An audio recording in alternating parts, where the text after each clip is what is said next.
Kasus kebakaran yang menewaskan seorang jurnalis dan 3 anggota keluarganya di Karo, Sumatera Utara terus bergulir.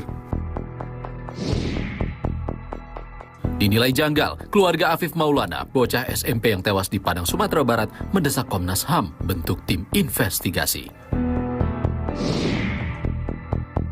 Pengadilan Negeri Bandung segera memutuskan status tersangka Peggy Setiawan dalam kasus pembunuhan Vina dan Eki 2016 silam. Tak hanya faktor cuaca, alih fungsi lahan sawah juga mengancam produksi pertanian nasional. Optimalisasi lahan rawa pun jadi jurus baru. Selamat datang di 60 Menit Special Report, membuka mata, mengungkap fenomena. Bersama saya Ihsan Sitorus, kita langsung ke sorotan pertama. Kasus kebakaran yang menewaskan seorang jurnalis dan 3 anggota keluarganya di Karo, Sumatera Utara terus bergulir. Komite Keselamatan Jurnalis menyebut, beberapa jam sebelum kebakaran terjadi, korban Sempurna Pasaribu sempat bertemu dengan oknum TNI yang diduga terlibat perjudian yang diberitakan korban.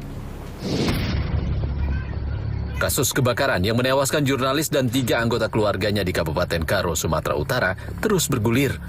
Pasalnya, sebelum kebakaran maut melanda, korban Sempurna Pasaribu, wartawan Tribrata TV, tengah memberitakan kasus perjudian yang diduga melibatkan oknum TNI di Kecamatan Kaban Jahe.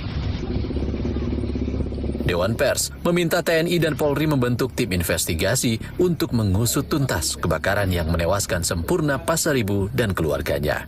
Dewan Pers meminta Panglima TNI dan Pangdam Bukit Barisan membentuk tim untuk mengusut kasus ini secara terbuka dan imparsial. Komite Keselamatan Jurnalis atau KKJ Sumatera Utara turut meminta TNI dan Polri mengusut tuntas kasus kebakaran maut. Berdasarkan keterangan saksi, KKJ menyebut ada sejumlah orang tak dikenal sempat mengamati rumah Sempurna Pasaribu.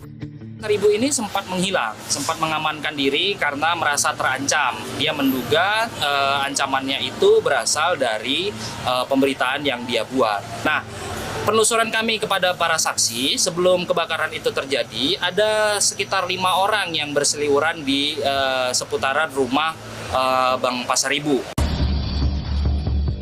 Sementara itu, Kapendam 1 Bukit Barisan, Kolonel Infantri Riko Siagian menyebut peristiwa yang menewaskan Sempurna Pasaribu dan 3 anggota keluarganya murni kebakaran.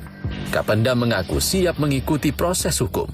Tidak ada OTK yang melakukan pembakaran terhadap rumah almarhum tersebut. Ini dijelaskan oleh pihak kepolisian. Dalam temuan investigasi, Koordinator Komite Keselamatan Jurnalis Dewan Pers, Erik Tanjung mengungkap, sebelum kebakaran maut, korban Sempurna Pasaribu bersama rekannya sempat bertemu dengan oknum TNI yang diduga terlibat kasus perjudian yang sempat diberitakan korban. Malam, Rabu malam, tanggal 26 Juni, temuan tim di lapangan, korban ditemani rekannya sempat bertemu dengan oknum aparat ya yang diduga pengelola tapak judi yang itu sebelumnya dia tulis dalam berita. Berdasarkan keterangan Komite Keselamatan Jurnalis Dewan Pers, peristiwa bermula saat korban Sempurna Pasaribu dimintai tolong oleh anggota Ormas agar mendapat jatah uang kepada pemilik lapak judi. Namun, setelah korban berbicara dengan oknum TNI, Ormas hanya mendapat sedikit jatah uang. Tak terima, anggota Ormas pun memprovokasi korban untuk memberitakan kasus perjudian Tanah Karo. Pasca pemberitaan, sejumlah pihak meminta berita tersebut dihapus. Korban sempat bercerita kepada temannya, ada rasa khawatir setelah menayangkan pemberitaan tersebut. Korban juga mengaku sempat mendapat informasi dari Ketua Ormas di Kabupaten Karo bahwa dirinya tengah dibuntuti. Selang beberapa hari, korban dan rekannya bertemu kembali dengan oknum aparat diduga pemilik tempat perjudian. Tak lama usai pertemuan, korban Sempurna Pasaribu dan 3 anggota keluarganya tewas dalam kebakaran rumah. Polres Tanah Karo telah memeriksa 16 saksi kasus kebakaran yang menewaskan jurnalis Sempurna Pasaribu dan 3 anggota keluarganya. Salah satu saksi menyebut, api pertama kali terlihat dari dalam rumah korban. Sementara itu, psikolog forensik Reza Indragiri menyebut untuk mengetahui sebab kebakaran murni atau ada faktor lain, perlu dilakukan profiling terhadap korban dan situasi saat kebakaran terjadi.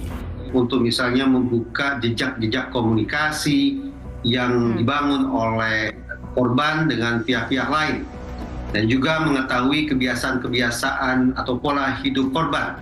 Apakah korban merokok, apakah korban begadang, apakah korban mengecas handphone ketika tidur, dan segala macam bentuk profiling yang mengarah pada bentuk-bentuk kebiasaan termasuk kerentanan-kerentanan yang ada pada diri korban. Spekulasi apa yang patut dikedepankan? Apakah ini merupakan kebakaran akibat katakanlah kecelakaan atau justru kebakaran akibat perbuatan sengaja dari pihak-pihak tertentu?